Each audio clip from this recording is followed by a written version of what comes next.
ustedes piensen en un edificio, piensen con su concepción, y obviamente para nosotros que un edificio de arquitectura, un edificio, una obra de edificio, de construcción tradicional, es pensar en una cubierta, obviamente porque pensamos que nuestra la concepción significa que, bueno, que tenemos que tener un techo, ¿no? Pensemos en un techo, un cierre en la parte superior. A veces se confunden, digamos, cubierta con un cielo raso, cubierta con la parte estructural que sería el hormigón armado, por ejemplo, o cualquier otra estructura que funcione como estructura de sostén para esa cubierta. Entonces, nosotros cuando hablamos de cubiertas, hablamos de esa, la función de omisión de proteger con los agentes externos. Esto es, digamos, tiene bastante teoría, bastantes definiciones. Después voy a subir algunos casos típicos eh, para, para charlar concretamente con respecto a las aislaciones y a su, digamos, su forma constructiva. Entonces, lo que tratamos de hacer con estas cubiertas y no confundir, por ejemplo, una losa de hormigón armado, una losa de cerámica o cualquier estructura que sirva de sostén de la cubierta, vamos a pensar en todo ese paquete o este, esos materiales y tecnologías que nos permiten protegernos de las inclemencias del tiempo, de la lluvia, de las variaciones térmicas. Diría que esa situación es la más clásica. Bien, pensando siempre desde afuera hacia adentro. Resulta que cuando trabajamos desde el punto de vista energético, de que un edificio tiene que ser lo más amigable, digamos, en cuanto a su gasto energético, y nosotros tomamos conceptos relacionados, obviamente, con la parte térmica, bueno, ahí nos aparecen todas estas situaciones y análisis que tienen que ver con problemas de condensación. Entonces es donde buscamos la barrera de vapor, vemos dónde hay que colocarla, qué funciones van a tener. Eh, pero uno, en principio, trata de analizar la cubierta pensando en los agentes externos y cómo podrían, digamos, complicarnos la vida en el interior de la vivienda, de los locales, ¿no? Pero si de esto se trata, trataríamos siempre de que si el agua es un problema, la nieve, el viento, lo que fuera, o las erosiones que tengan, bueno, vamos a tratar de que el agua se vaya lo más rápido posible y que es un agente que nos puede afectar desde el exterior, y digamos que el mantenimiento de esa superficie es fundamental, o su diseño en particular. Entonces, por ahí uno intuitivamente piensa que las cubiertas con pendiente, y ahí empezamos una clasificación. Las cubiertas con pendiente y las cubiertas casi planas. Entonces, y dentro de esas dos clasificaciones es como que eh, nos resulta sencillo interpretar que una cubierta con pendiente, independientemente del material que nosotros usamos, por ejemplo, chapa o tejas o pizarras, o que sería una piedra natural, bueno, podríamos pensar que en una cubierta plana, que, que puede ser accesible o no, una azotea o una terraza, lo más importante es resolver el tema pluvial, que es donde ahí enganchamos, siempre pensando desde afuera hacia adentro, ¿no? Es decir, pareciera que las cubiertas inclinadas, en realidad lo complicado de esto sería resolver su parte estructural, de cómo asentarlas, y algunos puntos singulares que tienen que ver con los muros de carga, por ejemplo, algunos encuentros en cumbreras, limaollas, limatesas, bueno, todos términos que tienen que ver con la ubicación de los faldones, o tímpanos que podrían ser también. en su clasificación, cómo sería, digamos, la mejor respuesta en cuanto al material para utilizar en zonas como las nuestras, que tienen una gran, digamos, gradientes de temperatura entre invierno y verano, pocas lluvias, bueno, ahora bastantes más. Es como que el punto clave de las cubiertas inclinadas tiene que ver justamente con los puntos singulares. Mientras que una cubierta plana, accesible o no accesible, tiene que ver un poquito con el uso, ¿no? Pero, y ahí su utilización y sus pendientes mínimas para poder caminar por encima, más o menos cómodamente, o tal vez, digamos, como una posibilidad de, digamos, que sea accesible o no, determina qué materiales superficiales voy a colocar.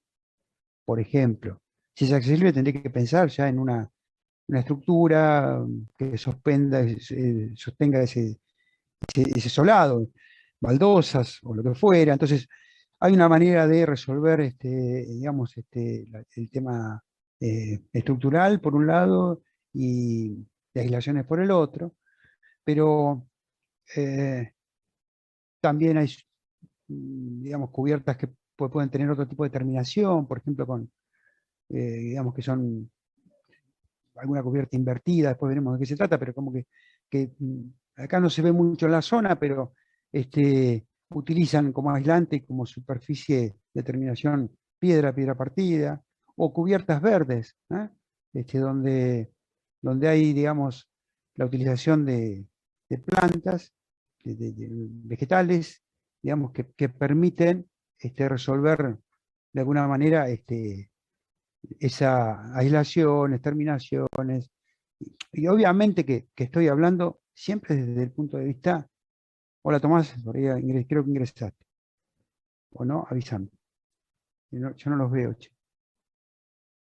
¿Entró Tomás? Sí, profe, Ah, ahí entré, estamos, gracias. bien. Eh, entonces, pero partimos del diseño, ¿eh? El diseño y, digamos, digamos, la definición, digamos, de qué tipo de cubierta, digo, con un proyecto arquitectónico, con algún requerimiento, y luego, bueno, esta clasificación que les digo. Básicamente, esa gran clasificación tiene que ver con que sean planas o con pendiente, y ahí es donde después vamos a jugar, digamos, con un tema de eh, terminaciones y de aislaciones, ¿no? Ese es el concepto. Entonces, independizamos y no confundamos el tema estructural. ¿Se entendió lo que quise decir? Seguramente muchas de las láminas que vienen van a repetir estos conceptos, pero quería que nos pusiéramos de acuerdo en ese aspecto. Entonces, los principales, digamos, componentes de la cubierta es el que soporta directamente la exposición, el que sirve como barrera impermeable de agua y que tiene que dar una misión de protección térmica. Tiene que ser de fácil colocación, costo razonable. Generalmente no son resistentes estructurales y necesitan siempre una estructura de que la soporte. Bueno, claro, eso, ¿no? Es decir, nosotros en una estructura de la cubierta podríamos pensar en ese cierre hidráulico, una chapa, por ejemplo, una chapa. Las chapas que ustedes conocen o que se venden en el mercado son de zinc o de aluminio. En realidad, eh, conceptualmente son de acero y están revestidas. ¿Por qué están revestidas? Con zinc o con aluminio, o son integralmente de aluminio. Algunos, o galvanizadas también, ¿no? ¿Cuál es el sentido de esa terminación? Sean estas sinusoidales, trapezoidales, ¿no? Que tengan distinta, digamos, onda, para entenderlo, la clasificación de una chapa tiene que ver con eso. Pero básicamente es una cuestión de durabilidad, ¿eh? El hecho de que tengan esos tratamientos resisten muchísimo más el tema de la corrosión, ¿eh? En un punto también antes se utilizaban chapas de fibrocemento, que habrán visto, yo creo que casi no se ven ahora, o incluso algunas chapas de cartón. ¿Ah? En definitiva, eh, el, el desarrollo de otras lúcidas, ¿no? De acrílicas. ¿Ah? Hay algunas chapas que tienen que ver con chapas, digo, pero por la forma, no porque sean de chapa. ¿Ah? Pero digamos, no son de chapa negra, ¿ah? Aunque tengan esa, bueno, necesitan una protección prepintada, al horno, y hay sistemas de sujeción para eso. Por el otro lado, podríamos pensar también elementos individuales. Las chapas, saben que hay número 26, 24, 25, 22, 20. Digamos, las chapas, esa medida BWG tiene que ver con el espesor, ¿no? Es decir, una medida inglesa que cuanto su número es más bajo, digamos, es más gruesa, ¿no? Es decir, menos elementos entran en ese espesor. ¿Eh? Pues yo siempre cuando chapa 16, chapa 18, que uno utiliza para estructuras, qué sé yo, son mucho más gruesas, la chapa 20 o la 22 o la 24. ¿No? Entonces, ese es un elemento que vamos a utilizar, pero ¿por qué? Porque es el que va a recibir, digamos, el, el- el impacto o el, digamos, la situación atmosférica, por lluvia, por granizo, por nieve, y básicamente por lluvia. Entonces, intentamos que no se oxide, que no se corra rápidamente, y además que sea de fácil colocación. ¿Eh? Saben que también vienen por metro, antes venían por pie, uno pedía chapa número 24, 28, 27, bueno, depende de ahora comercialmente cuál se utilice. Este, eh, Antes eran 24 y 26, ahora creo que vienen 25 y 28, bueno, no recuerdo ahora bien, pero eh, tiene que ver con el largo. Antes cuanto uno piensa en un faldón, ¿saben lo que es un faldón? Tenemos un techo dependiente, a dos aguas, por ejemplo, uno a la derecha, otro a la izquierda, es un faldón. Entonces uno pensaría que cuanto más eh, eh, yo tenga menos elementos de unión, menos posibilidades de ingreso de agua voy a tener. Entonces uno puede comprar la chapa del largo que necesita, la corta en la medida justa y no necesita poner, digamos, en 6 metros fuera de los solapes, digamos, dos chapas de 3 metros y con sus solapes, sino pide la chapa de 6 metros. ¿No? Creo que van de 50 en 50 o de metro en metro, no me acuerdo ahora comercialmente cómo están viniendo. Antes era por pie. Y el ancho también tiene 1,10 m, porque el uso de estas chapas, el solape, digamos, paralelo a la pendiente, es una onda, entonces se van comiendo una ondita y un poquito. Entonces, por eso el ancho útil es 1 metro y vienen de 1,10 m de ancho, de colores y qué sé yo. Pero voy tirando el tema como pensando en el cierre, protección hidráulica. ¿Eh? Estoy pensando si vieran en las planillas que nos dio Mónica, la chapa, digamos, no tiene prácticamente ninguna posibilidad de resistir térmicamente, ¿eh? Es decir, pasa térmicamente, no tiene ninguna posibilidad, pero sí la tiene desde el punto de vista hidráulico. Entonces, digamos, resiste perfectamente el uso, ¿no? En el exterior. Las tejas, un material cerámico, tienen un poquito de mejoras en cuanto a la parte térmica, pero básicamente hay varias: francesa, plana, portuguesa, española. Después vamos a ver algunos ejemplos. Tienen casi no se bueno, es como que se han dejado de usar, ¿vieron? Es decir, antes uno pensaba en los techos generalmente de teja francesa, teja, bueno, plana, se hizo mucho hace 20, 30 años atrás, y es como que se impuso no sé si es una moda, capaz que Mónica nos ayuda un poco más en eso, pero como que los proyectos hoy tienden a ser, los techos difícilmente se ven, ¿no? O sea, y no por eso no tienen que ser planos, ¿no? Pensando en una estructura de hormigón. Tal vez son inaccesibles, son de chapa, funciona bien la chapa desde el punto de vista térmico y de aislantes hidráulicos, funciona muy bien acá en la zona. Entonces es como que los proyectos ya son casas más, uno las ve y sus fachadas, por ahí alguna fachada negada, no tiene ningún tipo de abertura, las otras tienen aberturas apaisadas, pero como que no se ven las cubiertas, no se ven los techos, difícilmente uno, entonces es como que para qué voy a utilizar materiales que son más caros, el techo de teja generalmente era más caro que el de chapa, y además la chapa funciona mucho mejor. Bueno, el punto sería resolver la parte de los pluviales, para entenderlo. Y hay pendientes máximas, pendientes mínimas, básicamente que hay que responder o respetar para que esto funcione.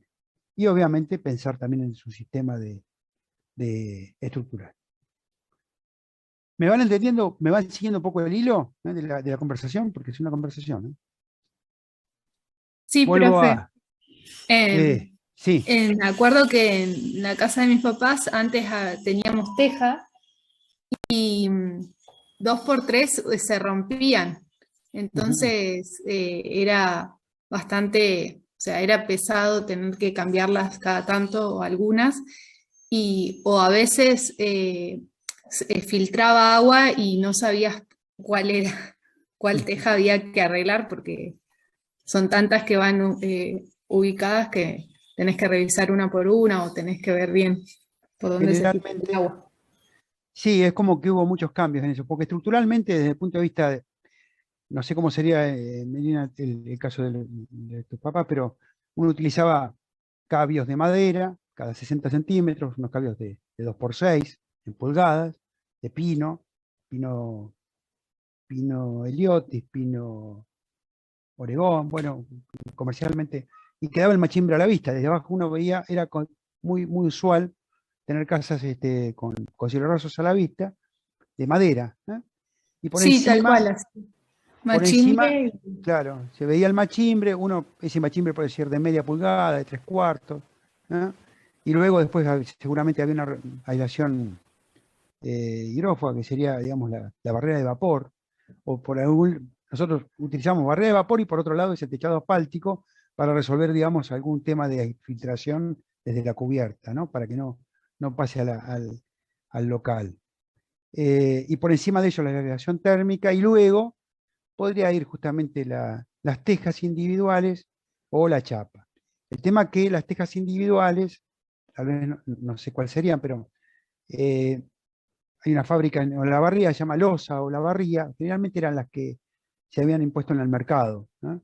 Es decir, ustedes, por lo menos las que se vendían mucho acá, y, y a la par de esa situación que ¿por qué se podría romper una teja allá arriba? Bueno, eh, generalmente, bueno, después vamos a ver algún corte, pero las tejas si bien las chapas, uno clava las chapas cada metro 10, cada metro 20, podría ser con otra escuadrilla de clavadera, de una mucho más grande que donde se clava una teja. La teja tiene 30 y pico de centímetros. Bueno, pero fuera de eso, en un momento eh, cambiaron el módulo, el modelo, no me acuerdo si era un poquito más chica, un poquito más grande, con lo cual, si uno tenía una cubierta de teja de unos años, era como que si tenía que reemplazar después alguna individualmente era muy difícil, porque no iba al encastre. Aunque era una teja plana,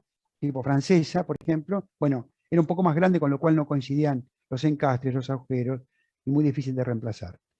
Las tejas se pueden romper justamente por variación térmica, justamente porque no tienen posibilidad de dilatarse mucho en una cubierta que tenga cargas.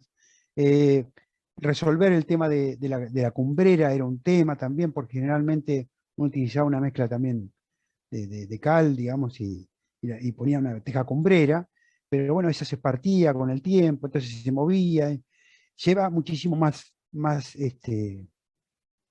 eh, mantenimiento a la par de que por condiciones climáticas, variaciones y gradientes de temperatura, bueno, eh, se partían también. Entonces, bueno, varias complicaciones desde el punto de vista aunque quedaban lindas, después se fueron reemplazando por chapas prepintadas, de color negra, se usó mucho la chapa negra. Hubo un momento, en los años 90, que se había abierto la importación y entraron muchísimos materiales importados, ¿no? Eh, tejas planas de chapa, había de colores, de cobre, bueno, cosas también interesantísimas, pero generalmente cada elemento individual, por su colocación y su ubicación, tiene una metodología de, pensando un poquito en estos, lo que uno ve de abajo, ¿no es cierto? Si es un cielo raso a la vista. Si pensamos en la aislación hidrófuga, la térmica y la hidráulica, bueno, básicamente, si logramos entender cómo es ese paquetito aislante, bueno, la parte estructural está resuelta también, tampoco es para tanto. Pero sí, obviamente, después uno tiene, qué sé yo, estructura de cabios a la vista, con distintos techos, distintas pendientes, distintas limaollas, limatesas, cortes, lucarnas. Bueno, en un momento se usaba mucho ese cielo raso a la vista, con muchos juegos de techos. Bueno, había un profesional que era el techista, eran carpinteros que laburaban muy bien, entonces entendían y manejaban muy bien el tema de cómo techar, ¿eh? Hoy eso es como que se resolvió bastante, porque no se usa tanto la madera como solución, sino que se utiliza mucho las correas tipo C. Bueno, ¿por qué? Salimos de la chapa, de la teja, nos vamos a la chapa, y entonces vemos que los perfiles tipo C, Comesi, que no sé si los habrán visto en construcciones metálicas, ¿vieron cómo son los perfiles? Es chapa preformada, pueden ser galvanizados o chapa negra. ¿Saben cuáles son los que yo hablo? El tipo C.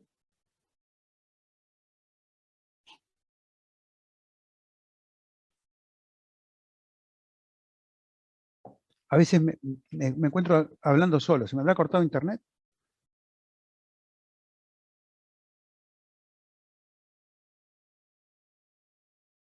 No, profe. Sí, sí, los vimos. Pero no saben. No pasa nada, ¿eh? Está bien, estamos introduciendo el tema. Lo que pasa es que pienso que tal vez han trabajado con alguna estructura metálica con perfiles tipo C, Comesi. Entonces les pregunto. Ya vamos a mirar, vamos a ver algo, no hay problema. Pero Perfiles por C, ahí. profe. ¿Cómo? Perfiles C, ¿está Sí, repitiendo? así se le conoce. A ver, sí, Perfil sí. C, Comesi, vienen de 10 de alto, de 12, de 14, bueno, en función de la luz, vienen por 12 metros.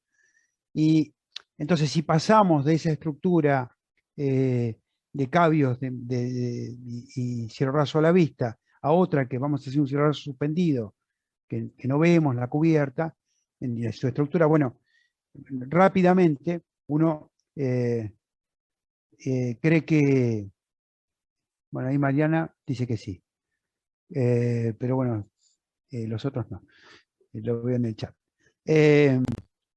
Uno elige, porque tienen, digamos, alas y su alma y su forma de colocar, nos permite tener grandes luces, eh, funcionan adecuadamente, es fácil aislar después por encima de ellos, y siempre pensando en una estructura que no sea, digamos, un cielo raso a la vista. En un punto era muy...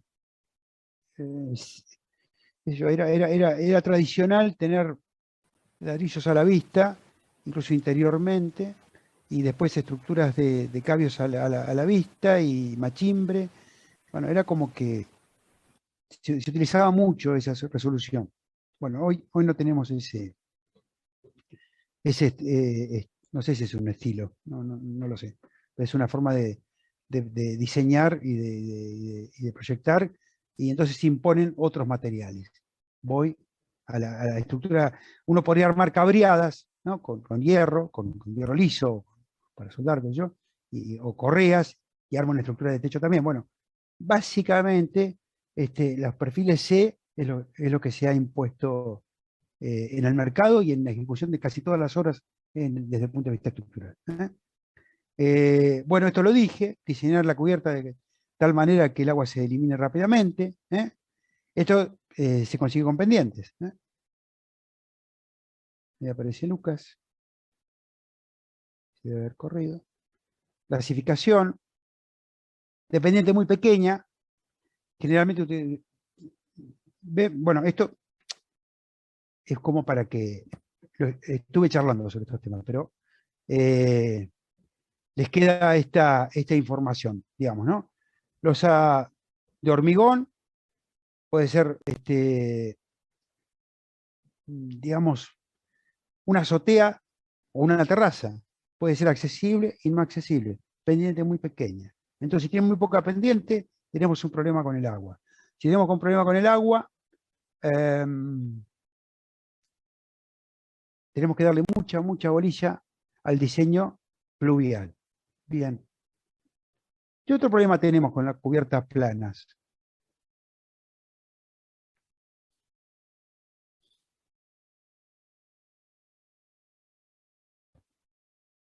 Pregunta, ¿eh?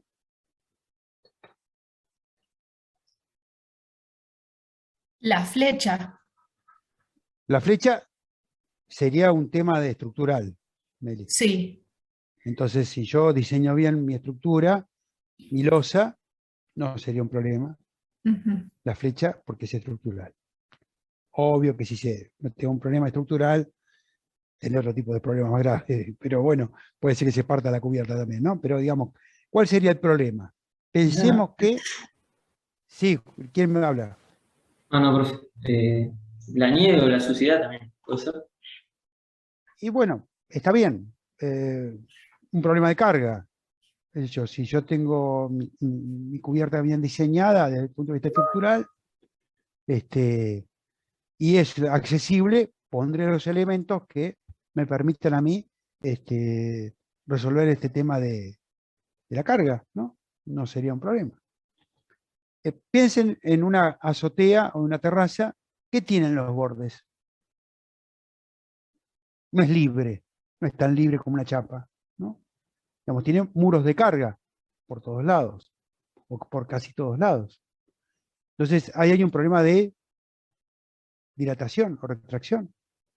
Entonces, es fundamental tener un buen diseño de juntas que permitan que esa cubierta pueda moverse. ¿Por qué? Porque está al rayo del sol, está a 10 grados bajo cero, qué sé yo. Entonces, piensen que esa estructura, ese paquete aislante, digamos, necesita moverse. Entonces, yo, digamos, creo que el otro día les mostré o miramos en el corte típico la necesidad de que en una cubierta plana, en un muro entre lo que sería el muro de elevación y la carga, un elemento que permita compresible, expansible, ¿no? Digamos, como que necesita moverse. Hay un pedazo un cierre de poliestireno expandido, una tabla, que hace que eso sea compresible, un mástil, algo que permita moverse en el momento que le haga falta. Bueno, lo mismo el diseño de juntas. Entonces, cuando uno plantea una cubierta plana, dice, bueno, a ver, ¿cómo es accesible o no es accesible? Bueno, si no es accesible, bueno, a mí me importa y me interesa cómo saco el agua rápidamente. ¿Dónde tengo los pluviales? Con Mónica vimos que hay, digamos, unas superficies, no me acuerdo ahora, pero creo que por cada 100 metros cuadrados necesitamos un caño de 100 centímetros cuadrados, pero no me acuerdo, pero por ahí lo estoy tirando medio por ahí, pero tiene un poquito que ver con eso. Ahora el problema que tenemos es que llueve con mucha intensidad en poco tiempo, entonces tal vez los caños de desagüe pluvial no nos alcanzan, los embudos, despeniremos los embudos, son horizontales o verticales, veremos ese caño de lluvia, cada cuánto lo pongo. ¿Por qué? ¿Qué pasa? Creo que también lo dijimos la otra vez. Si nuestra terraza, nuestra cubierta, dejamos porque nuestro análisis y nuestra manera de calcular el diseño pluvial con un caño solo, en una punta, en un extremo, lo resuelvo, resulta que esa mínima pendiente que yo tengo que tener como azotea inaccesible, de un 3, un 4%, resulta que supongamos que tengamos una cubierta de 5 metros por 10 metros. Entonces quiero desagotar sobre el lateral de los 5 metros.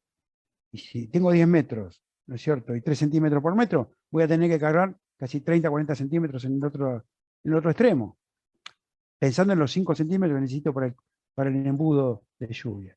Eso es carga, eso es una situación que nos complica también. ¿Eh? Y entonces, en esa gran superficie, debo pensar en un diseño de juntas.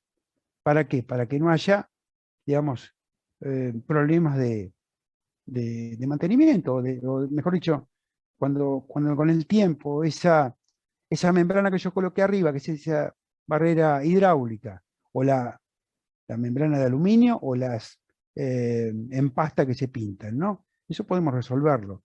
Pero resulta que si se mueve mucho y no tenemos un diseño de junta, resulta que se nos va a partir, y entonces el mantenimiento va a tener que ser, nos va a partir por las cargas, y vamos a tener agua dentro del local. ¿Está bien lo que dije? ¿Se entiende? ¿O es muy en el aire? Después vamos a ver algunos ejemplos, pero voy tirando temas para que ustedes lo piensen. ¿Eh? Dependiente acentuada, muy fuerte, ejecutada sobre una base inclinada, estructura metálica o de madera, cuyo tipo de representativo es el techo de una o más aguas. Reciben el nombre de cubiertas dependientes. Dependiente variable en el sentido vertical. Según directrices, curvas en una o más direcciones reciben el nombre de bóvedas o cúpulas. Bueno, estaría bueno hacer una cúpula. No las vemos muy seguido. Generalmente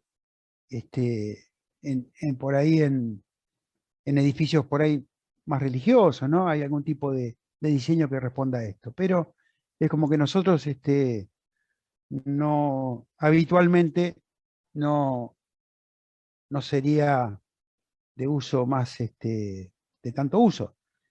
Pero, ¿cuál sería el problema? Saber cómo construirlas. Bueno, uno pensaría una cúpula, una cáscara de hormigón. Bueno, mi primer problema serían los encofrados. Después diseñar la estructura, digamos, fuera de diseño de estructura. Estamos hablando de lo que sería la resistencia de esto, ¿no?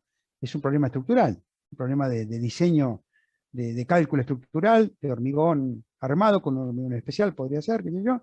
Y en definitiva, mi problema para construir sería que desarrollar un método de cimbras y de encofrado para armar ese encofrado para que esa cúpula pueda construirse. Y luego, bueno, habrá elementos de aislación que tenemos que tener en cuenta. ¿Eh? Pero nosotros vamos por las cúpulas, o las cúpulas, por las cubiertas de poca pendiente o de pendiente más pronunciada. ¿Eh? Ojo, también podríamos tener, yo he visto, no acá en la zona, pero losas cubiertas con pendiente hechas con losa. ¿Eh? Es decir, así que no es tan, digamos, fuimos a los extremos. Por un lado tenemos la losa en cubiertas planas, la chapa en el otro extremo, las cubiertas con pendiente. Bueno, hay algunas cubiertas inclinadas con pendiente que tienen hechas de estructura de hormigón. ¿Eh?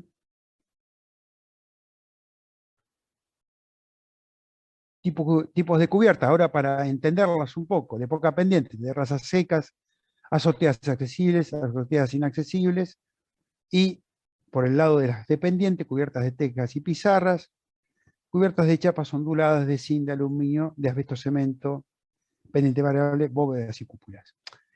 Las pizarras, nosotros también tendríamos, me acordé de algo, por ejemplo, podríamos clasificarlas en cubiertas de elementos naturales o fabricados.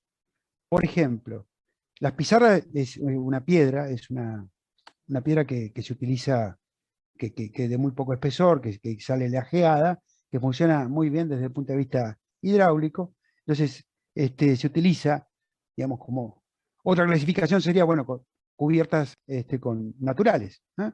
Y vamos por el lado de los elementos, por ejemplo, de estas pizarras, a las tejuelas de alerce, por ejemplo, que no son muy, me acuerdo ahora, ¿no? Pero en la cordillera se utiliza, no sé ahora porque el alerce no se permite más talar, un árbol autóctono, entonces, pero había en edificios incluso, en Bariloche se ven, y creo que no sé tanto en San Martín en Villa Langostura, pero en Bariloche he visto edificios antiguos con tejuelas naturales, ¿no? y en este caso serían de madera. Las de pizarra son, digamos, se utilizan en otros lugares, pero funcionan, el funcionamiento, el objetivo es el mismo, que es el cierre hidráulico, la terminación. ¿Me van siguiendo? ¿Cómo vamos?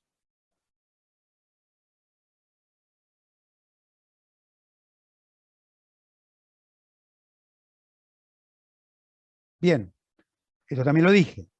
La libertad de movimiento, ¿eh? Necesitan gran libertad. Generalmente, digamos, el punto clave sería encontrar una cubierta que, que no tenga, digamos, ningún elemento que sea, digamos, de cierre, porque un elemento de cierre, en definitiva, es un punto singular que nos puede complicar desde el punto de vista de su dilatación y contracción, entonces es por donde puede ingresar el agua.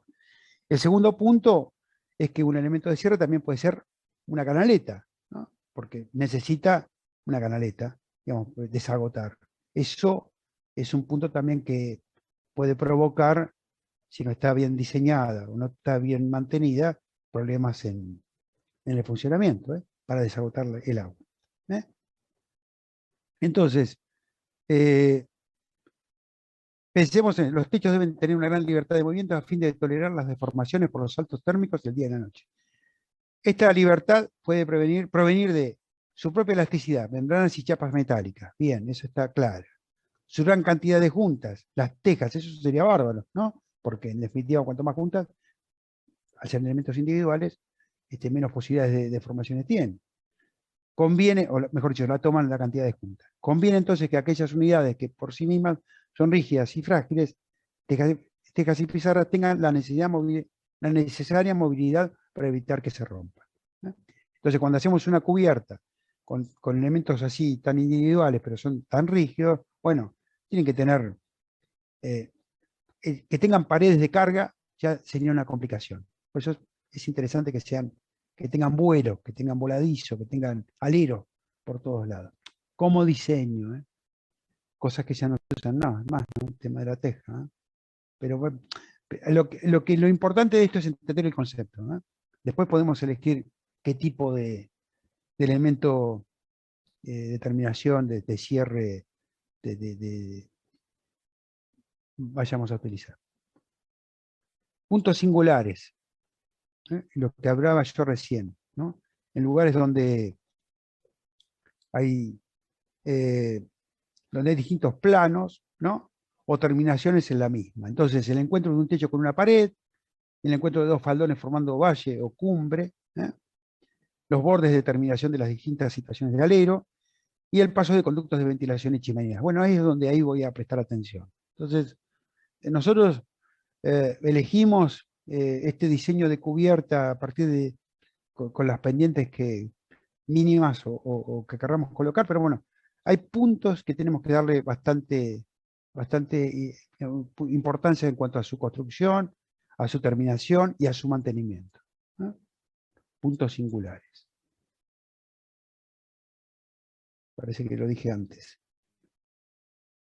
En aquellos se encuentran los movimientos del techo, en ellos suele acumularse la máxima energía del agua durante las tempestades, bueno, aumento así el periodo de filtración. Temporales, dije, tempestades, dije yo, estaba navegando, ¿no? Obvio que digamos, las canaletas estas funcionan bien mientras no tengamos lluvias tan intensas como tenemos últimamente, ¿no? Entonces, es como que también lo veíamos pasa acá en el diseño de las ciudades, ¿no? Es como que no hay un sistema pluvial, de aguas pluviales, es como que el cordón cuneta más o menos va resolviendo todo y por ahí llega a las afueras de la ciudad y va a un desagüe, ¿eh? Pero no hay, como en otras ciudades del país, un sistema pluvial, para conducir el agua de lluvia. Bueno, lo mismo nos pasa a nosotros en las cubiertas, ¿eh? Bien. Vamos a hablar de las cubiertas de chapas que pueden tener, digamos, ventajas y desventajas. Por ejemplo, además de esta clasificación, ¿no? Las de fibrocemento como que ya las vamos a olvidar. vamos a hablar de galvanizadas, de aluminio o material plástico. Vienen de policarbonato también, además de las acrílicas en cuanto a lo plástico, ¿no? Que tienen todo un sistema de agarre y de cierre para poder sostenerlas. Entre las ventajas, poco peso, facilidad de montaje, reciclables y bajo costo de conservación. Sí, íbamos a la construcción de galpones, ahora resulta que los utilizamos casi toda la obra civil. Ya les dije, no brinda protección térmica. Y necesitamos aislación térmica adicional, pero bueno, eso es de cajón, ¿no? En viviendas.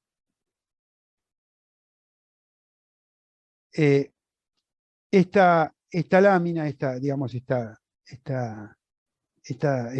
clase que había preparado antes, en ese momento era como que estaba más en vigencia la estructura de madera, qué sé yo. La cosa que yo creo que,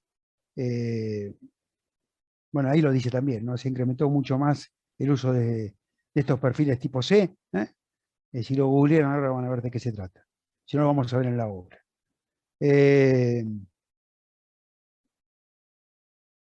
Si uno quisiera dejarlo a la vista, bueno, sí, podría ser aluminizado o galvanizado, pero me parece que por ahí no va, ¿no? Desde el punto de vista. Si no, digamos, ¿a qué voy?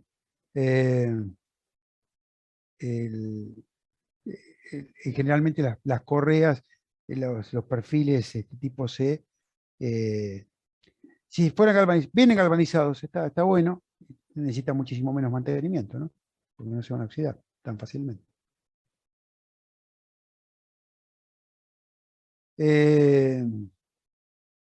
Bueno, hay una clasificación de correas y de cabios y de perfiles. Los voy a pasar un poco rápido.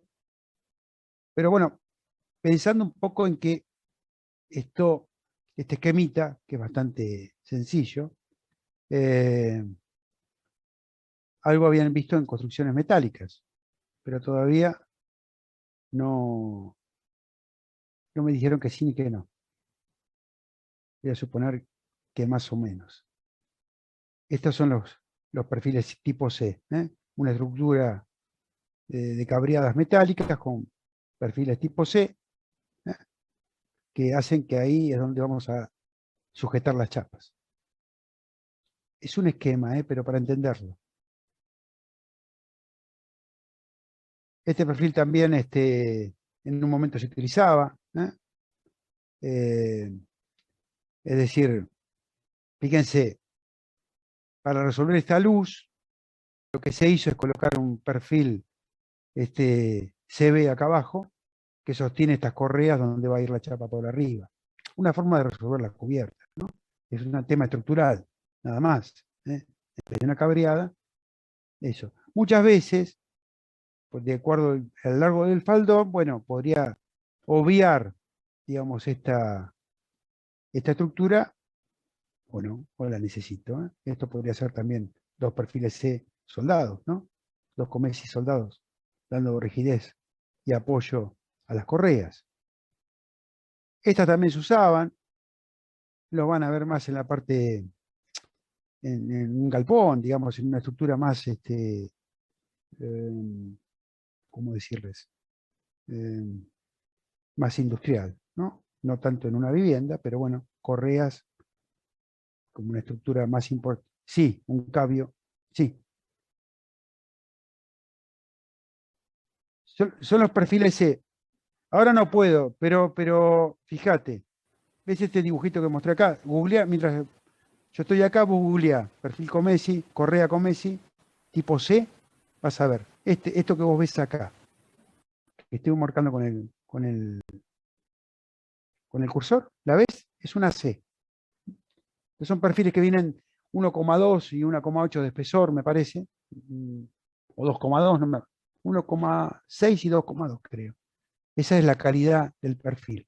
Y a esta altura hay una tabla que después la busco y las voy a subir también, donde de acuerdo a digamos, a la altura de la C, tiene un ala definida y tiene como otro un pliegue más que le da rigidez. Este es el perfil C, o perfil C o, sí, Comesi, de chapa conformada. Que bien. ¿Y cómo le dicen en metálicas?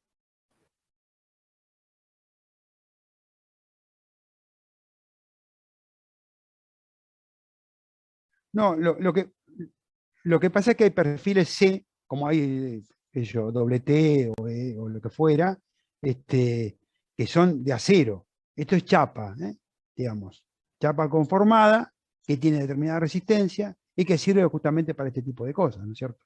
Para resolver una situación este, de, de anclaje, digamos, de las chapas, ¿no es cierto?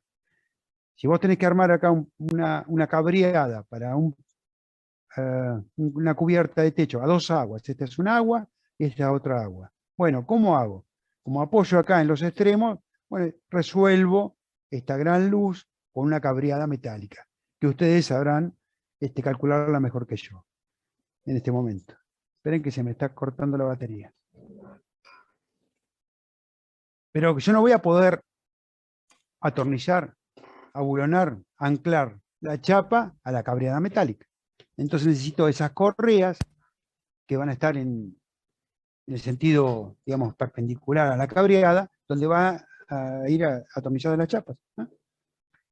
¿Se entiende? No sé si era Melina o Marina. ¿Quién me estaba preguntando? Perdón, no escuché, no vi quién era la pregunta. María, bien.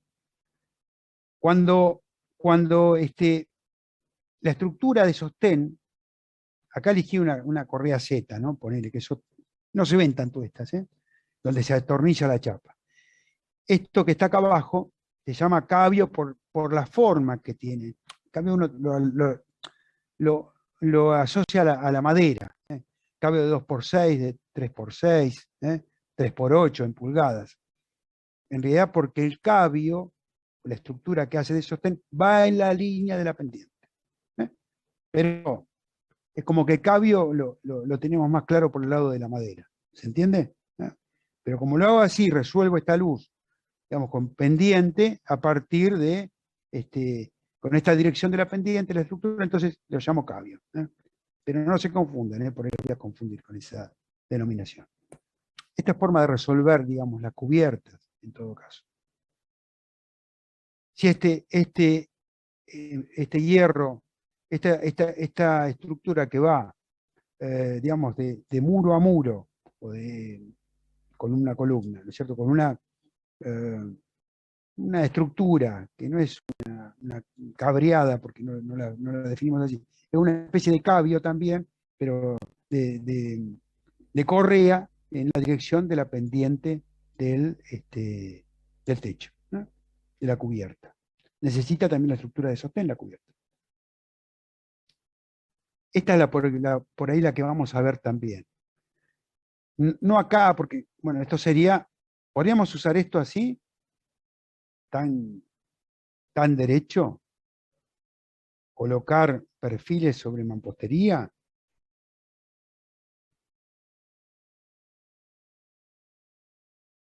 Correas sobre mampostería.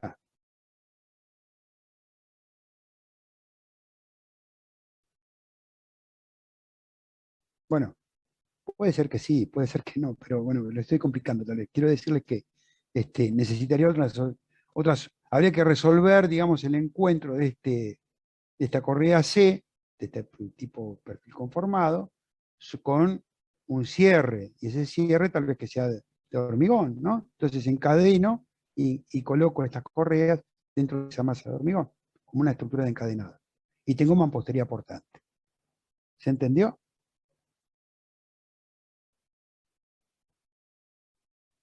¿Vuelvo para atrás? ¿Voy muy rápido o se va entendiendo lo que estoy explicando?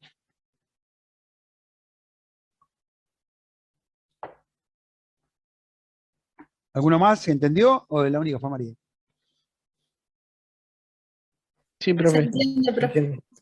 Bien. Profe, ¿cómo sería la unión del perfil con ese muro? Bueno, por eso mismo, si yo lo apoyo así nomás, no es la mejor solución. Yo tendría que tener una continuidad con todo eso. Entonces, generalmente se hace como una estructura, como una viga, ¿no? Que apoya el perfil.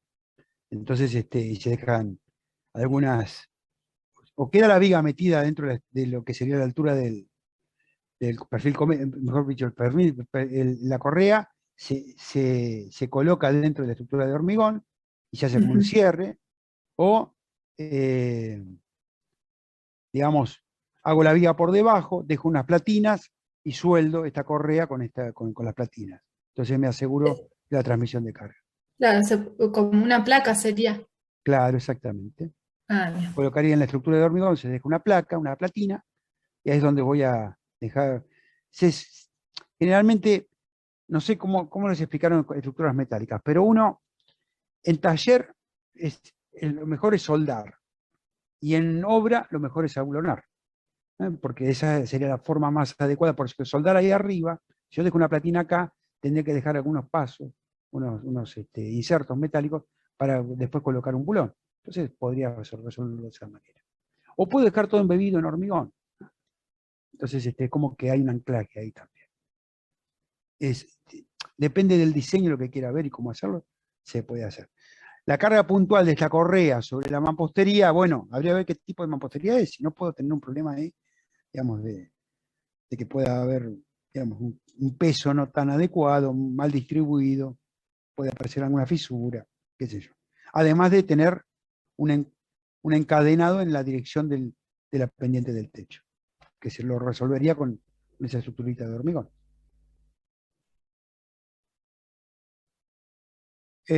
Bueno, techos industriales, lo voy a pasar rápido, pero particularmente, eh, ¿habrán calculado un parabólico? Yo ni me acuerdo, pero capaz que ustedes sí.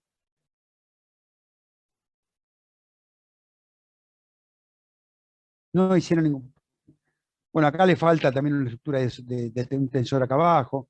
Capaz que Laura se acuerda de algo, yo no me acuerdo nada, pero lo importante de una estructura de un parabólico tiene que ver, fuera del cálculo de las correas y cómo se hace, nos falta el tensor, ¿eh? Para sostener, porque tendría que absorberse toda este arco, tiene presión y va a empujar hacia acá. Entonces tendríamos que tomarlo por dentro con un tensor. Bueno, acá le pone una ménsula. Habrá que calcular estas ménsulas para que esto, digamos, no se nos rompa la pared y se vaya para afuera. Entonces, generalmente vamos a ver tensores acá abajo, ¿eh? Que ayudan a contener ese esfuerzo horizontal. Pero particularmente, ¿qué ven acá en esto? Lo que nosotros no podemos hacer es eh, llevar la canaleta justo al borde del vecino. Entonces aparece esta estructura o esta cierre con chapa para que el agua que viene del parabólico, esto que estoy mostrando acá, es un pluvial y otra canaleta que va por acá al lado. ¿Se entiende? ¿Qué es lo que tenemos que tener en cuenta nosotros en la construcción? Y nos mandan a hacer un parabólico, o era que están todos los planos, hay gente que se dedica a esto. Bueno, yo tendría que pensar cómo resuelvo la parte pluvial en todo esto, ¿no? Es un arco apórtico parabólico, sin tensor y contratechos. Así está definido esto. Bueno, me preocupa cómo resuelvo estos encuentros de apoyo de este arco. Que te harán el cálculo, ¿eh? Yo digo, ustedes reciben un cálculo, un diseño, una estructura de este tipo, bueno, ¿dónde me fijo? Y me fijo, che, ¿qué pasa con el tensor? Ah, no, hay que pensar que este arco va a tener que transmitir carga acá. ¿Qué pasa con el pluvial? Y tengo que estar a 60 centímetros, con lo cual no puedo dejar un pluvial ahí, tengo que ponerle un contratecho. Bien, esas son las preguntas que me tengo que hacer. Está entre muros, ¿se entiende? Vecinos a la derecha y vecinos a la izquierda.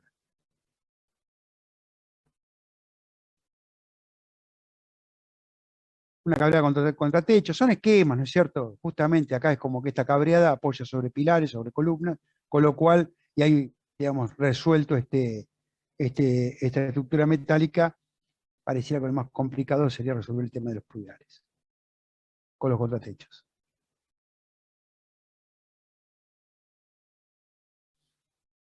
Bueno. Bueno, acá vigas con chapa, la pendiente es longitudinal, también puede ser. Necesitaríamos lugares, ganchos. ¿Dónde tomaríamos la onda esta?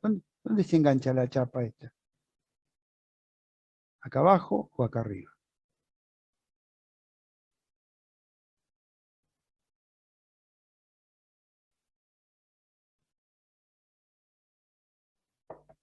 ¿Cómo se enganchan entre chapas? Dice, No, profe. no, ¿cómo agarro yo una chapa con la estructura de esa viga que está ahí abajo, hecha con una cercha, digamos, con hierro redondo?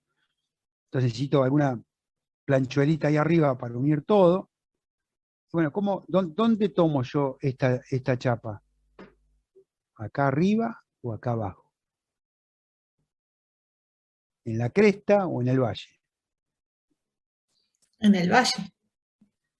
Y no piensen que ese lugar es donde va a pasar agua siempre. Arriba no va a haber. Si hay agua, va a desagotar por el valle. Entonces yo Claro, sí. necesito siempre tomar las chapas con ganchos J, con tornillos autoperforantes, bueno, ahora vamos a ver algunos ejemplos. Incluso, ¿vieron que hay clavos de cabeza de plomo? ¿Escucharon alguna vez de clavos de cabeza de plomo? Los que se clavan, digamos, vienen de 3 pulgadas más o menos, 3 o 4 pulgadas, la cabeza es de plomo y se deforma. ¿Por qué? Porque cuando yo le golpeo con el martillo se deforma y el agujero que hago queda como impermeabilizado, queda, digamos, no impermeabilizado, pero digamos como que el plomo se deformó y tapa bastante más que el agujerito del clavo. Entonces, lo ideal es que si tenemos que clavar chapas, lo hagamos justamente en la cresta, y si tenemos que agujerearlas con tornillos o ganchos autoperforantes, también lo hagamos desde ese lugar. Entonces, eh, además vienen con una cabeza, tiene como una arandela de neoprene, que asegura que, digamos, que ese agujerito donde se hizo la perforación quede totalmente sellado.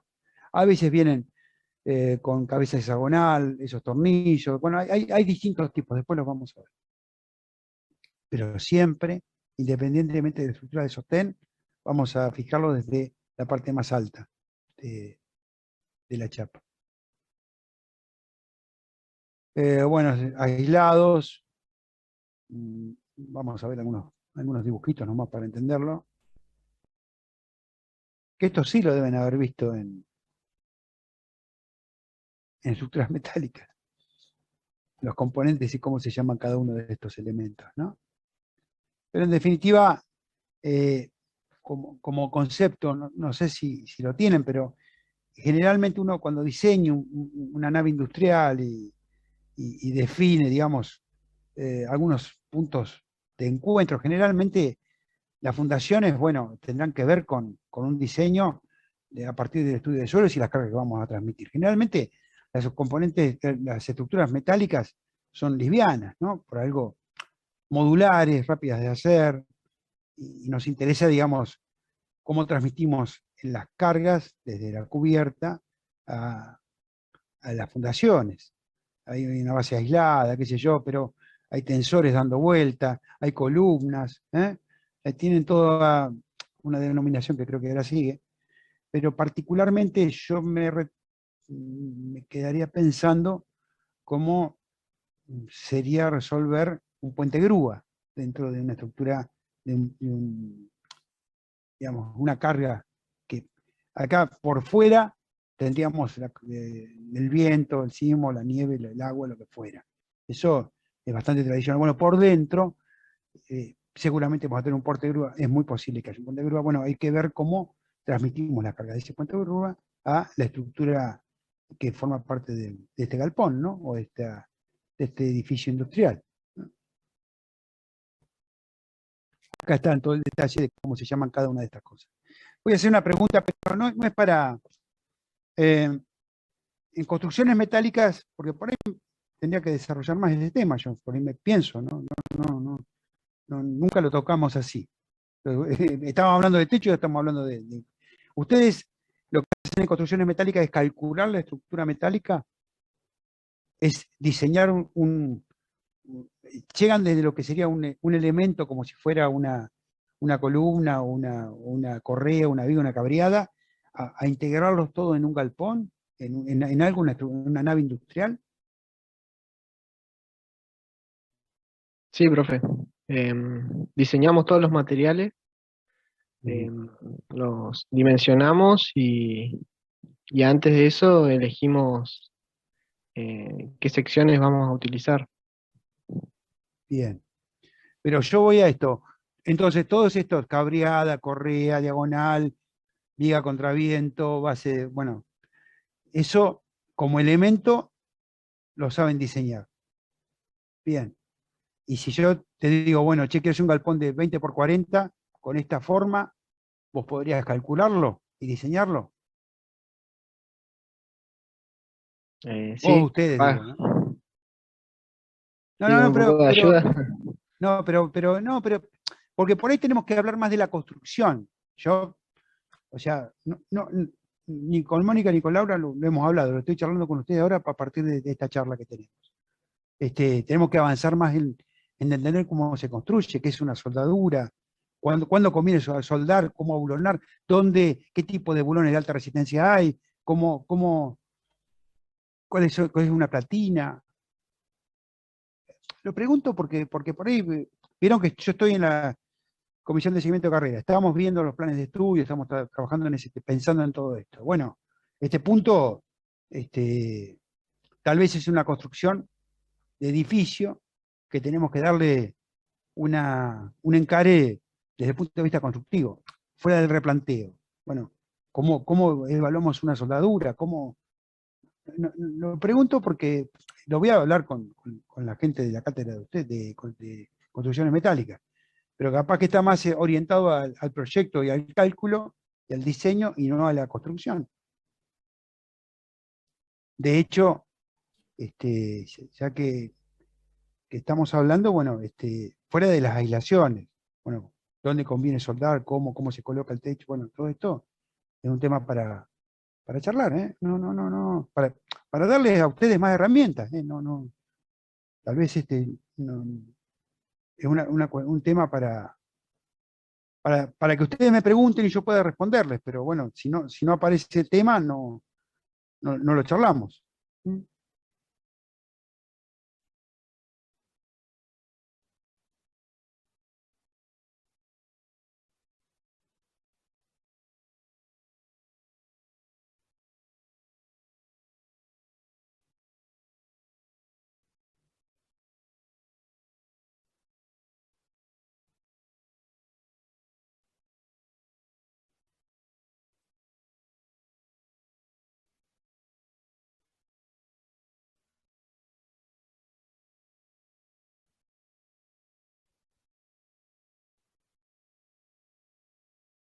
Bien, bien. Está bien. Yo porque, bueno, acá lo dice, ¿no? ¿A qué tenemos que darle bolilla cuando estábamos construyendo? A las fijaciones, ingeniería, elementos de desagüe, sellados contra aire y agua, aislaciones térmicas. Bueno, en definitiva, yo como proyectista de una construcción metálica y entiendo y desarrollo, digamos, como decía Juan, o defino materiales, defino luces, bueno, es como que yo podría llegar a proyectarlo. Después, cómo lo pongo en obra, esa parte es la que nos está faltando, para entenderlo de alguna manera. Porque es como que yo estoy hablando un poco en el aire en todo esto. Yo pienso que por ahí lo habían visto y, y también como elementos estructurales, como que nosotros siempre nos abocamos mucho al hormigón armado. No le damos tanta bolilla en cuanto a la construcción metálica. Y está bueno sacarlo de lo que sería cubiertas y meterlo más en la parte constructiva. A eso voy. ¿Eh? Este, es un enfoque que tengo que revisar o por lo menos que ustedes vengan más preparados para que yo pueda darles un poco más de información y entender lo que estamos hablando. Bien. Igual, si quieren preguntarme, me preguntan y lo vamos a resolver. Yo un poco iba más por el lado de la construcción en, en que uno, definida los perfiles o la chapa o el acero que uno va a utilizar, el tipo de estructura y cómo resolverlo, iba más a eso de que uno, es importante darle, digamos, soldar en obra, tener calidad en obra, es muy difícil. Siempre uno suelda cabreadas, columnas, le da, digamos la parte, digamos, de elementos estructurales están en taller y después los une en obra con elementos con bulones, con tornillos, ¿no es cierto? Con todo ese sistema de agarre que tenemos en obra, que es más fácil. Para eso necesitamos tener una buena, diría, excelente, el prearmado en taller para que después cuando uno monta en obra, no tenga problemas de dónde dejó los agujeros, dónde dejó los asientos, cómo resolver determinadas cosas. Lo mejor siempre es soldar en taller y abulonar en obra, ¿eh? Digamos, como resumen de esta charla. Bien. Chapas, creo que lo voy pasando porque por ahí lo dije esto y sí, lo dije, del tipo de que sean metálicas, son delgadas, la numeración es como se identifican, BWG, y de acuerdo a su material, el revestido, que tiene alguna cuestión de corrosión, y de su clasificación a partir de su forma o su color, también incluso. Además de la forma, si son color prepintadas o no. Generalmente, cuando son a la vista, estaría bueno que sean prepintadas. Chapas de acero, chapas negras que casi no usamos, porque se oxida fácilmente, obviamente, y chapas pintadas, generalmente en fábrica. Los revestimientos son los mismos que antes, ¿no? Galvanizadas o, mejor dicho, aluminizadas. Chapas revestidas son galvanizadas, aluminizadas de zinc, para la intemperie con gran ventaja de duración. Perdón que se me fue el cursor. Estoy viendo la hora, no, a las -10 cortamos para unirnos a la clase ya que vamos a escuchar, si les parece. Bueno, hablo del tema del zincado. A ver, la función de la chapa es mantener sus propiedades con el tiempo. Para eso, cuanto más dura, mejor en el tiempo. ¿Qué problema puede ser? La oxidación. ¿Cómo hacemos para que no se oxide tan rápido? Bueno, le damos un tratamiento galvánico de aluminio, como para que el material de sacrificio es justamente el galvanizado o el aluminio. Entonces nos va a durar más. Chapas de aluminio, espesores. No se ven tantas las aluminizadas ahora, ¿eh? Yo creo que hay momentos donde, no sé si la plaza o comercialmente son más, se meten más en el mercado, están más en precio. Generalmente son más caras, por eso digo, ¿eh? El dato clave es este, ¿eh? Tienen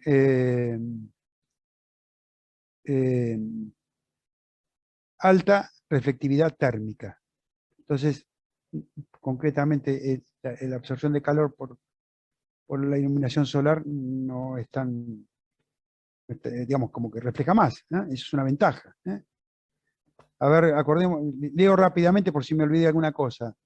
Son generales de mayor espesor que las de acero, espesores de 0,8 a 1,2, las ondas son similares, las trapezoidales tienen buen aspecto, resistencia a la corrosión, pero tienen inconveniente de no resistir granizos fuertes, se deforman por las piedras. Claro, y por ahí, de acuerdo a el sistema de sujeción, si no tiene aislación, se produce corriente galvánica y se oxidan, ¿no? Ese sería un poco el cuidado que habría que tener con chapas aluminizadas. O de aluminio. Uy, no fue. Las de fibrocemento diría que casi ya están fuera de uso, de mercado y de toda uso. Acá prohibidas en USA por ley de exigencia de renovación de todas las construcciones de este tipo. Bueno, no está prohibido, pero me parece que no hay ya, no sé si, bueno, tal vez ya esté prohibido, porque no se usan, no se usan. Así que nos vamos a olvidar de las de fibrocemento. Las de cobre, carísimas, ¿no?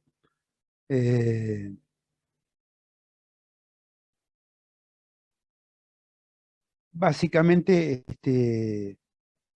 duran muchísimo, son caras, pero en la construcción tradicional difícilmente las veamos, tal vez en alguna industria. Las chapas plásticas, como mencioné antes también, ¿cuándo usamos chapa plástica?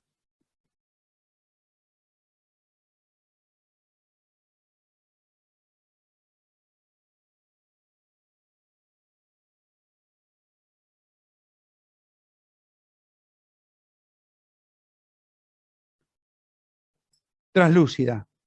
¿Dónde usamos chapas plásticas translúcidas? Aleros o Salieron cortadas, no las escuché, chicas.